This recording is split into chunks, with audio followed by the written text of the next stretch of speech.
Hello, I'm Jon Ford, editor for the Europe and Mediterranean region for NVentures. For the next few minutes, I will give you an overview of some of the activity that has taken place across the region over the past couple of months.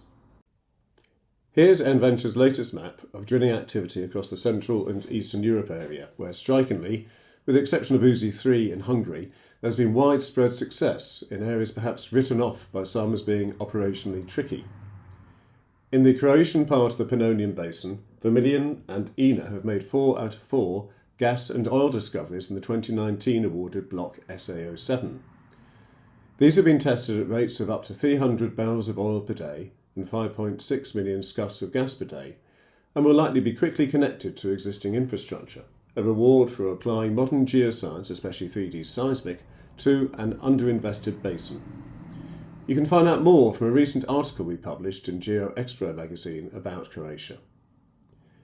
Further east in Romania, OMV continue to exploit the long-producing thrust belt and Mauritian platform basins, with Runku East and Spineni both testing. To the north, another area with a long history of exploitation is also delivering new reserves, the Central European Permian Basin, from both Rotliegend sandstones and Zechstein dolomites. In Germany, 3 wells, Wisselshorst, Weissenmoor and Rudnitz, are all testing. And in Poland, Picnig is testing Wysacha from the Zechstein dolomite, with news coming in that Orlen have made a new discovery close by to the south at the Siedlemin well.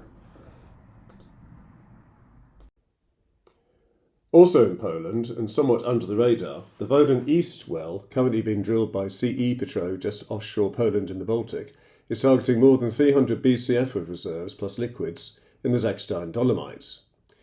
It's a story of working the subsurface across boundaries. Across the border in Germany to the west, there is proven production at Heringsdorf, and across the coastline immediately onshore, there are tantalising historical discoveries. In the Mediterranean, offshore drilling activity is low, with just the one well, ExxonMobil's Electra 1 in Block 5 offshore Cyprus, underway, where it is targeting the distal Nile Delta play.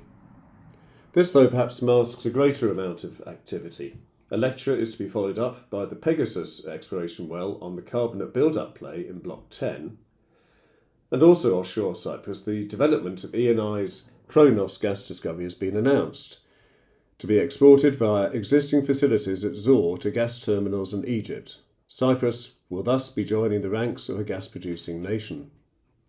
Meanwhile, nearby Sokar, the Azerbaijani national company, has purchased a share of the Israeli-producing Tamar gas field for an undisclosed amount, marking its entry into the region.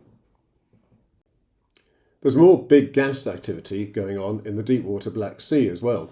Bulgaria have recently awarded Block 126 Khan Tavel to Shell, a long trend from the giant gas discoveries made by TPAO offshore Turkey, who themselves are currently drilling Kandira 1, just 11 kilometres from that boundary with Bulgaria.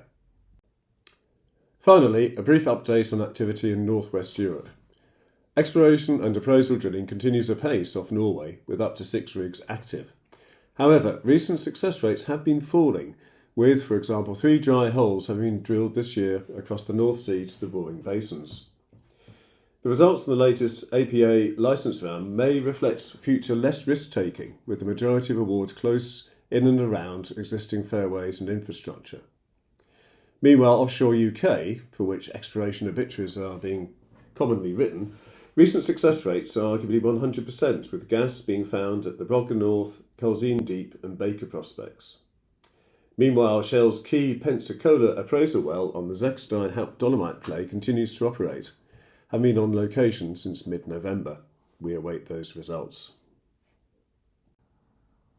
The NVentures Europe and Mediterranean service is where you can keep track of activity and gain fresh insights via detailed subsurface analysis into what will be shaping the industry in this region. NVentures also manages the Earth Moves GIS datasets, and all of our products are delivered online with simple, easy-to-use GIS tools. For more information, don't hesitate to get in touch either with myself, Jon Ford, or through Peter Elliott or Ian Blakely, whose contact details are provided here. Thanks for listening.